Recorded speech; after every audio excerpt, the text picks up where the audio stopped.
नई दिल्ली विधानसभा सीट पर लड़ाई दिलचस्प हो गई है। यहाँ पूर्व मुख्यमंत्री का मुकाबला दो पूर्व मुख्यमंत्रियों के बेटों से होगा। हमारे साथ संदीप दीक्षित हैं, नई दिल्ली से कांग्रेस पार्टी के उम्मीदवार हैं। सर, इस लड़ाई को कैसे देखते हैं? त्रिकोणीय लड़ाई है या कांग्रेस वर्सेस आप है, बीजेपी वर्सेस आप? नहीं, देखिए साहब, त्रिकोणीय कोणी नहीं है यहाँ तो।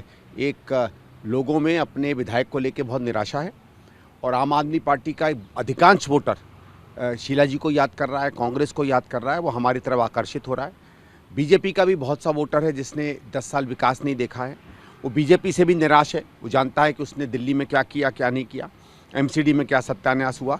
तो हमें तो दोनों तरफ से समर्थन मिल रहा है। अरविंद केजरीवाल बार बार कह रहे हैं कि बीजेपी मैनिपुलेट करने की कोशिश कर रही है। कल प्रधानमंत्री ने जो कुछ भी कहा, कांग्रेस पार्टी इस लड़ाई में नहीं है, ये बीजेपी की ओर से भी कहा जा रहा है और आम आदमी पार्टी की ओर से। क्योंकि दोनों डरते हैं ना भाई। अगर हमें इंपॉर्टेंट नहीं है तो हमारा नाम ही क्यों ले रहे हो? आप नाम तो तब लेते हो ना जब आप किसी से घबराते हो। आम आदमी पार्टी क्या कर रही है दिल्ली में, क्या नहीं कर रही, सब जानते हैं। बीजेपी का कुछ नहीं रहा। हम तो इन दोनों पार्टियों को चुनौती देते हैं ना कि आगे बता दें आपने दिल्ली के लिए किया क्या। चुनौती आ जाए, पर चुनौती में किसी की हिम्मत नहीं आने की। केजरीवाल की तो बिल्कुल ही नहीं है। वो तो हमारे एक भी सवाल पर हिम्मत ही नहीं है कि उस सवाल के आसपास भी भटक जाए। ये सीट हाई प्रोफाइल तो पहले से ही थी, अब कांग्रेस ने आपको उम्मीदवार बनाया। परवेश वर्मा भी सांसद रहे हैं और बीजेपी के बड़े चेहरे दिल्ली के माने जाते हैं। उनके आने से ये इस पूरे जो कंटेस्ट है उसको कैसे देख रहे हैं? देखिए, कोई तो आता बीजेपी से। हमारी लड़ाई किसी कैंडिडेट से नहीं है।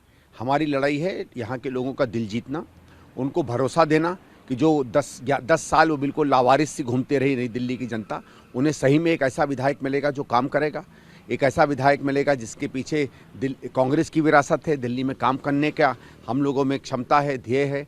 मैंने पूर्वी दिल्ली में जो काम किया है वो सब मानते हैं कि पूर्वी दिल्ली में क्रांतिकारी परिवर्तन हम लोग कर सके। उसका पिक्चर हम लोग के लोगों के सामने जाएंगे और हमें पूरा विश्वास है कि लोगों का समर्थन मिलेगा। एक सवाल सर, TV9 भारतवर्ष लगातार दिल्ली में अलग अलग जगहों पर जाकर फर्जी वोटर्स को चेक कर रहा है और बहुत सारे ऐसे लोग मिले हैं जो अपने पते पे नहीं रहते हैं, उनका गलत वोट बनाया गया है। बीजेपी ने इसे अरविंद केजरीवाल का स्कैम 2024 का नाम दिया है। कांग्रेस पार्टी इस पूरे फर्जी वोटिंग को कैसे देख रही है? देखिए, फर्जी वोटिंग होती है, फर्जी नाम डलते हैं, फर्जी नाम हटते हैं। और मेरा ये है कि भारतीय जनता पार्टी को लगता है फर्जी वोटर हैं तो वो घूम घूम के उनको आइडेंटिफाई करें। आम आदमी पार्टी ने भी आइडेंटिफाई किया, हम लोगों ने भी किया है। बल्कि नई दिल्ली में तो बहुत से ऐसे वोटर हैं जो और पार्टियों ने भरवाए हैं। कुछ सही हैं, कुछ गलत हैं। पॉलिटिकल पार्टियां अपना काम करें, गलत वोटर मिलते हैं तो उसे चिन्हित करें, इलेक्शन कमीशन में जाके वो नाम कटवाएं। बहुत धन्यवाद। तो ये संदीप दीक्षित जो नई दिल्ली से कांग्रेस पार्टी के उम्मीदवार हैं, TV9 भारतवर्ष के साथ इन्होंने बातचीत की है और प्रवेश वर्मा की उम्मीदवारी से लेकर अरविंद केजरीवाल की उम्मीदवारी और कांग्रेस की जो संभावना है नई दिल्ली सीट पर, इस पर उन्होंने विस्तार से बातचीत की है। कैमरामैन चेतन के साथ रजनीश रंजन, TV9 भारतवर्ष, दिल्ली।